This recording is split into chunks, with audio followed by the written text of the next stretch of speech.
It took under 6 minutes for 100 people to lose their lives on an ordinary Thursday night in America. Not in a war zone, not in the path of a natural disaster, but at a rock concert in a small New England town, inside a building that had passed every official safety inspection and operated under laws designed to protect the people inside it. And what happened in the Station nightclub in West Warwick, Rhode Island on February 20th, 2003 was not an accident that occurred in spite of the system, but one that occurred because of it. So like and subscribe, follow this story all the way through, because the full picture is far more complicated and far more important than any headline ever captured. Before we can talk about the fire itself, we have to talk about the building, because the building is where this story truly begins, long before the night of the disaster and long before anyone had ever heard of the Station nightclub. The structure that stood at the corner of Cohasset Avenue in West Warwick was not a purpose-built music venue. It was an old wooden building that had been repurposed again and again over more than half a century, each transformation adding new layers without ever fundamentally addressing what lay beneath. West Warwick is a small, working-class town in Rhode Island, a state so compact that no 2 points within its borders are more than an hour apart by car. It is the kind of community where people grow up knowing their neighbors, where a single tragedy is felt not as a distant news story, but as a personal wound, and where the loss that occurred in February 2003 did not happen to strangers in some faraway place, but to people that residents had gone to school with, worked alongside, or grown up next door to. That intimacy made the grief that followed unlike anything the state had ever experienced. The building itself was constructed in the years just after the Second World War, when it opened as a modest neighborhood gin mill. Over the following decades, it changed hands multiple times and shifted through different identities as the years passed, cycling through lives as a restaurant, a tavern, a pub, and eventually a nightclub. Each transition brought cosmetic changes and practical renovations, but none of them amounted to a structural overhaul. The bones of the building remained what they had always been, an aging single-story wooden frame, carrying the weight of every modification layered onto it across more than 50 years. In the year 2000, brothers Michael and Jeffrey Derderian purchased the property and gave it the name it would carry into history. They were not experienced nightclub operators. Michael had a background in business, and Jeffrey was working as a local television journalist. They committed to developing the station as a venue for rock and metal concerts, booking touring acts that drew dedicated regional audiences, and the club built a reputation and a following that made it one of the go-to destinations in the area for live music. The neighborhood surrounding the club, however, had concerns of its own. The music was loud, and complaints from nearby residents about noise began to accumulate. The brothers, looking for a practical solution, decided to soundproof the interior of the building and placed an order with a local supplier for acoustic material, the kind used in recording studios and performance spaces to absorb and dampen sound. What was delivered and subsequently installed across the walls and ceiling surrounding the stage was something entirely different. The foam that went up was polyurethane packing material, the type designed for protecting industrial goods during shipping, not for the interior of a public building. It was not fire retardant, it did not meet any building code standard for interior finish materials, and it was extraordinarily combustible. To anyone standing in the club, it looked like soundproofing, and nothing about its appearance gave any indication of what it would do when exposed to heat. When scientists later tested a sample of the same foam under controlled conditions, it ignited within 10 seconds of contact with a single spark. A fire-retardant acoustic foam sample, tested under identical conditions, did not ignite at all. The difference between those two materials was invisible to the human eye when installed on a wall, but it was precisely that difference that determined what happened on the night of February 20th. In the months before the disaster, the West Warwick Fire Marshal conducted 2 official inspections of the station. During the first visit, a small number of minor code violations were identified and subsequently corrected. When the fire marshal returned for the second inspection, no violations were cited and the building received a clean bill of health. On neither occasion did the fire marshal identify the foam covering the walls and ceiling around the stage as a hazard, despite the fact that material of that type was already in violation of existing code. The building also had no sprinkler system, and this was permitted under a legal provision known as the grandfathering clause, which exempted structures built before a certain year from the requirement to install them. The grandfathering clause is a concept that appears straightforward in theory and catastrophic in practice. Buildings already in existence were allowed to continue operating under the rules that applied when they were built, even as those rules became progressively outdated and even as the buildings themselves changed their purpose entirely. The station had begun its life as a gin mill and ended it as a packed, live music venue. And at no point in that journey was it legally compelled to install the one system that, according to every fire safety expert who later studied the case, would almost certainly have prevented the deaths of everyone inside it. So when the winter of 2003 arrived, the station was an aging wooden building lined with highly flammable material, operating without a sprinkler system, having passed both of its official fire inspections, preparing for one of its busier nights of the season. The station was known as a destination for heavy rock and metal music, and the headlining act scheduled for the night of February 20th was a band called Great White, whose name would become permanently and grimly attached to what followed. Great White had emerged from the Los Angeles rock scene in the early 1980s, building a following through relentless touring and a blues-influenced hard rock sound that resonated with a particular generation of American music fans. By the late 1980s, they had achieved genuine mainstream success, earning a place in the cultural conversation of the era as part of a generation of acts that defined the sound and spectacle of that moment in popular music. By 2003, however, the musical landscape had shifted dramatically from the world in which Great White had risen. Like many of their contemporaries, the band had settled into the touring circuit that sustains legacy acts, playing regional shows for audiences that came out of genuine affection for music they associated with a particular chapter of their lives. The station was exactly the kind of venue they were playing on this tour, and there was nothing unusual about that trajectory.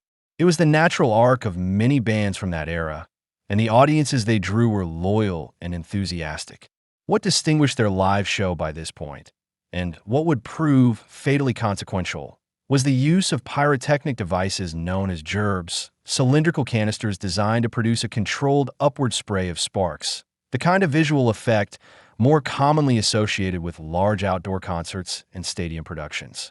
Gerbs generate intense heat and project sparks several feet into the air, and they're designed for use in spacious venues with significant clearance above the stage, not in small, low-ceilinged wooden rooms with foam-covered walls and ceilings.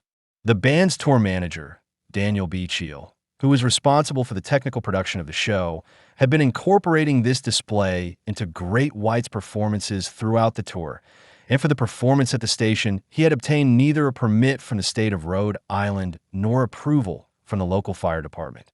Whether the club's owners had been informed and had consented was a question that would become one of the central disputes of everything that followed. The Derderian brothers maintained consistently that they had no knowledge of any planned pyrotechnic display and had never given permission for one, and the written contract between the club and the band made no mention of pyrotechnics. The band's position was that permission had been granted informally. This dispute was never fully resolved through a trial because no trial ever took place, and the absence of a definitive judicial finding left a wound in the community that remained open for years. What is documented is that Great White had been using the same pyrotechnic display at other venues on the same tour, and that in at least one case a club owner had explicitly refused permission and the band had proceeded with the display regardless. 3 days before the Rhode Island show, a crowd crush at a nightclub in Chicago killed 21 people, and the incident was generating significant media attention across the country. In response, a local television news crew from Providence was dispatched to cover a story on nightclub safety conditions in Rhode Island.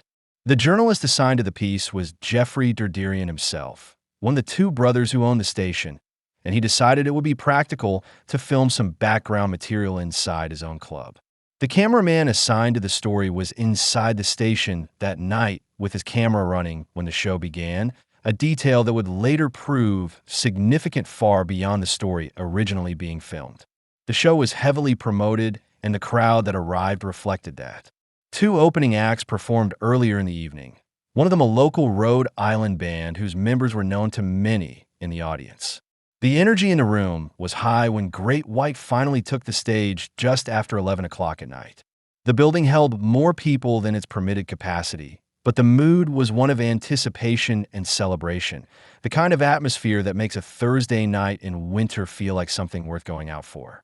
Nobody in that room had any reason to believe they were in danger.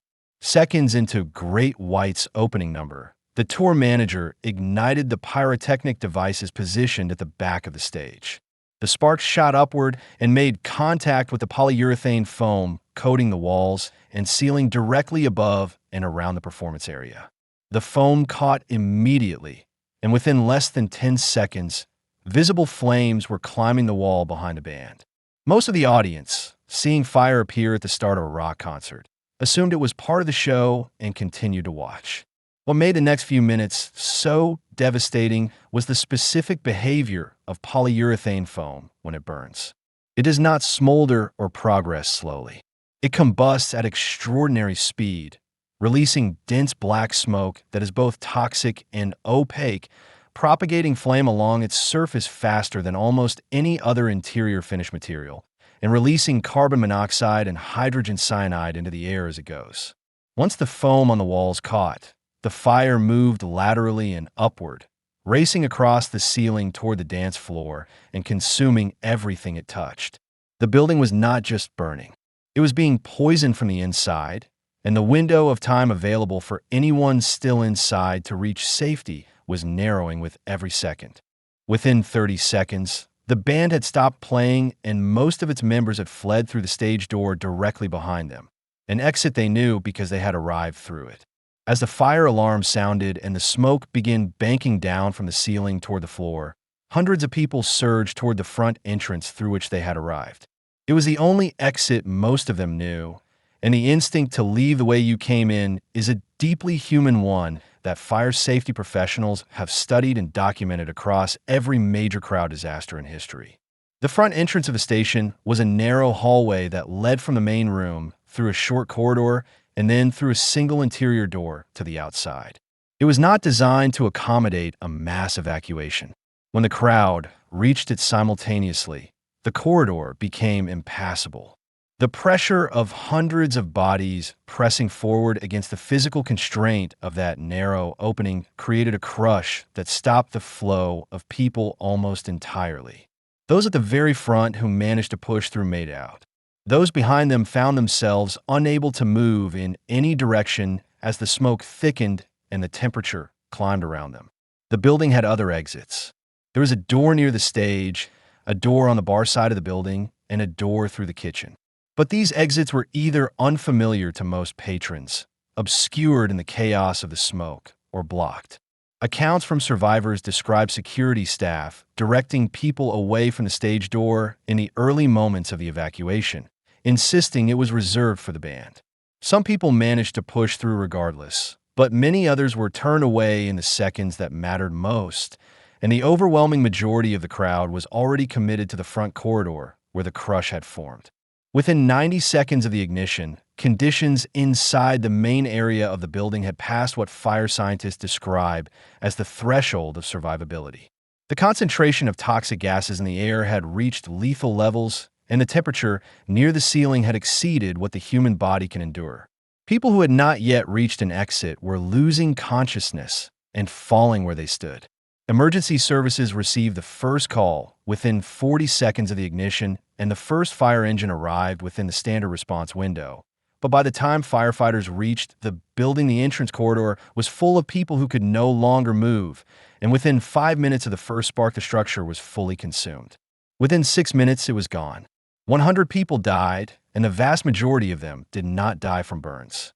They died from smoke inhalation, overcome by toxic gases before they could reach any exit. Among the dead was Ty Longley, the guitarist of Great White himself, who had not escaped with the rest of the band. 2 members of the opening act, who were cousins, also died along with one of their wives, and 4 employees of the club lost their lives. The survivors who made it out carried injuries that would define the rest of their lives, and the psychological weight of what they had witnessed would follow them in ways that no physical wound could fully capture. Rhode Island was in a state of collective shock in the days immediately following the fire.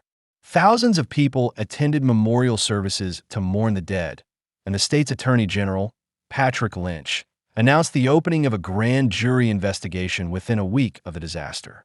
The investigation was aided significantly by the existence of the television news crew's recording, which had captured the first minute of the fire from inside the building, documenting the speed with which the foam ignited and the fire spread, and which became the primary piece of evidence in the case that followed.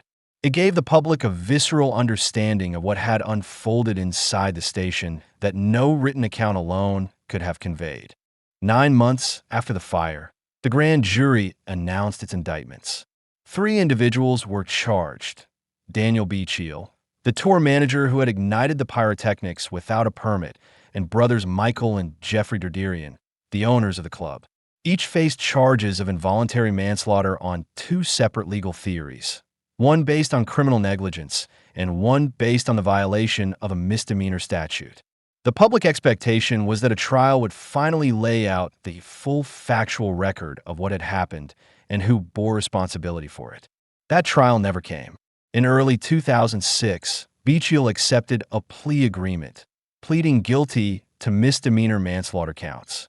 He was sentenced to 15 years with 4 to serve and was released after approximately 1 year, having been granted early parole. Before his release, he wrote a handwritten personal letter to the family of each of the 100 victims. Later that same year, the Derderian brothers also resolved their cases without going to trial, entering pleas of no contest. Michael Derderian received the same sentence as Beachiel and served approximately 2 years and 9 months in prison. Jeffrey Derderian, whose degree of personal involvement in the installation of the foam was considered lesser by the court, received a suspended sentence and was required to perform 500 hours of community service. The judge who accepted the arrangements wrote to the victims' families that he had done so in part to spare them from a public trial that would have required the re-exposure of every graphic detail of what the victims had endured. For many survivors and families of the dead, the outcomes were deeply inadequate. They felt that the punishment bore no proportional relationship to the scale of what had been lost, and they were outraged that the brothers had been permitted to plead no contest rather than guilty, a legal distinction that meant the proceedings ended without anyone formally admitting fault in open court. The anger was not merely emotional. It reflected a genuine and legitimate frustration with a system that had seemed, at every turn, to find ways to limit the consequences for those who had contributed to the disaster. The fire marshal, Dennis LaRock, who had conducted the 2 official inspections of the station and had found nothing wrong, was never charged with any crime. Under Rhode Island law at the time, a fire marshal could only face criminal prosecution if there was evidence of deliberate bad faith or malice, and negligence alone, however extreme, was legally insufficient. LaRock claimed, when questioned by the grand jury, that he had not noticed the foam during his inspections, and the Derderian brothers pointed out that the foam covered virtually every surface around the stage. That question was never satisfactorily answered, and LaRock faced no legal consequences for the failure. The question of the foam became one of the most contested elements of the entire case. The brothers maintained from the beginning that they had ordered fire-safe acoustic foam from a supplier called American Foam Corporation and had received and installed a completely different product without being informed of the distinction. Documentation later surfaced supporting the claim that they had indeed ordered the correct material. A former employee of that supplier sent a detailed letter to the Attorney General's office, in which he claimed the company was aware that its polyurethane packing foam was dangerous and had failed to warn customers about its properties. This letter was received and filed, but was never presented to the grand jury, a fact that the brothers cited as evidence that the investigation had been fundamentally incomplete and that the foam supplier should have faced far greater scrutiny than it ever did. The civil litigation that followed extended the story of accountability far beyond the 3 individuals who had faced criminal charges. Survivors and the families of the dead sued dozens of defendants, including the state of Rhode Island, the town of West Warwick, the foam manufacturer, the parent company of the television station, whose cameraman had been inside the building, and many others. Total settlements reached approximately $176 million distributed across more than 60 defendants.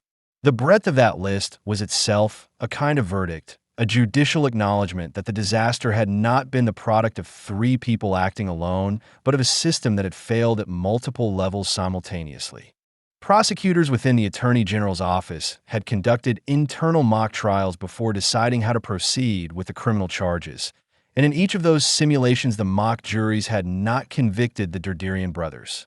This fact, which only emerged later through reporting, suggested that the case had never been as straightforward as the initial wave of public outrage had implied. That ambiguity did not reduce the magnitude of what had been lost, but it pointed towards something important. What had gone wrong at the station was not a simple story of individual wrongdoing, but a much more complicated story about the inadequacy of systems that were supposed to prevent exactly this kind of catastrophe. In the history of fire safety regulation in the United States, major reforms have almost always arrived in the wake of disasters rather than in anticipation of them, and the station fire became part of that history. The changes it produced were real, significant, and lasting, even as they came too late for the people who needed them most. Rhode Island moved quickly to abolish the grandfathering clause that had allowed the building to operate without a sprinkler system despite having transitioned from a small restaurant to a high-occupancy nightclub without ever being required to upgrade its protections. The state updated its fire codes for the first time in decades, and new requirements mandated sprinkler systems in all venues beyond a certain capacity regardless of when they had been constructed. Other states watching what had happened began reviewing and revising their own codes in response. At the national level, the National Fire Protection Association convened an emergency committee within weeks of the disaster to revise the standards governing public assembly spaces. The amendments that followed required automatic fire sprinklers in all nightclubs accommodating more than 100 people, whether newly built or already in existence. They introduced stricter provisions governing the indoor use of pyrotechnic devices, new requirements for trained crowd management personnel at public events, and a revision of standards for interior finish materials to explicitly prohibit the use of non-fire retardant foam in nightclub environments. These changes were subsequently incorporated into the National Life Safety Code that forms the basis of fire regulations across the country.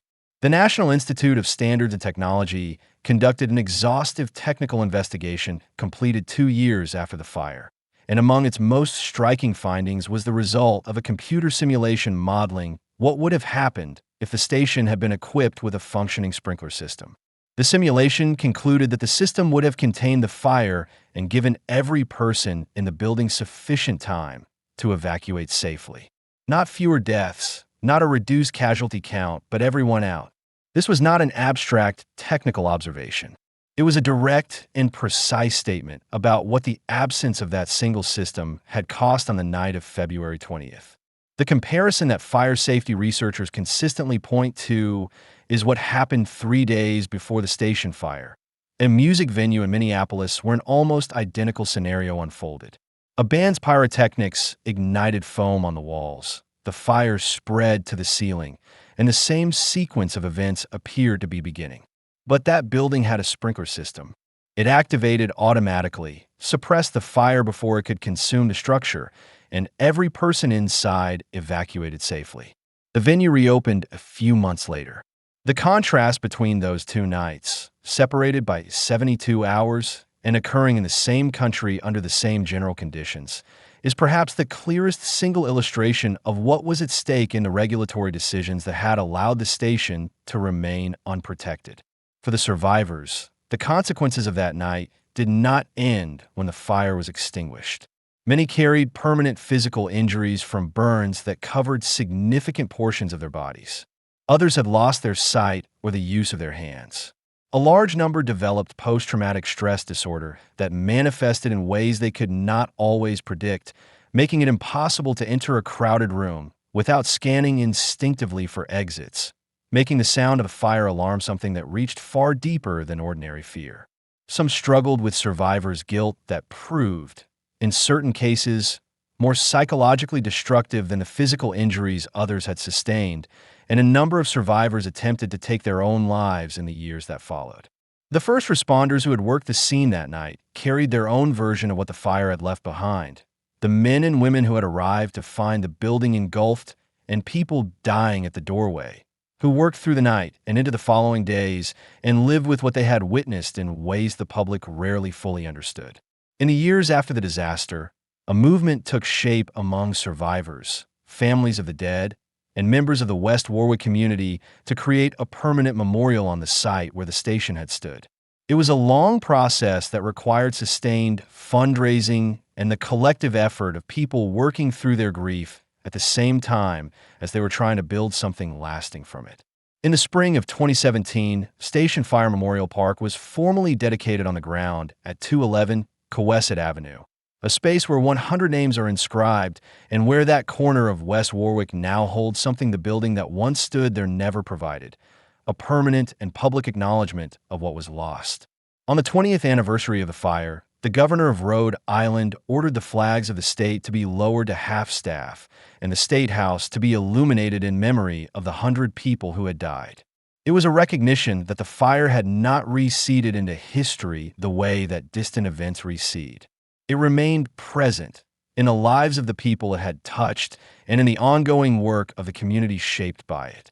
The station fire remains the deadliest event in Rhode Island history and one of the most extensively studied disasters in the field of fire safety and building regulation. What it revealed was not primarily about the failures of 3 individuals, although those failures were real and consequential.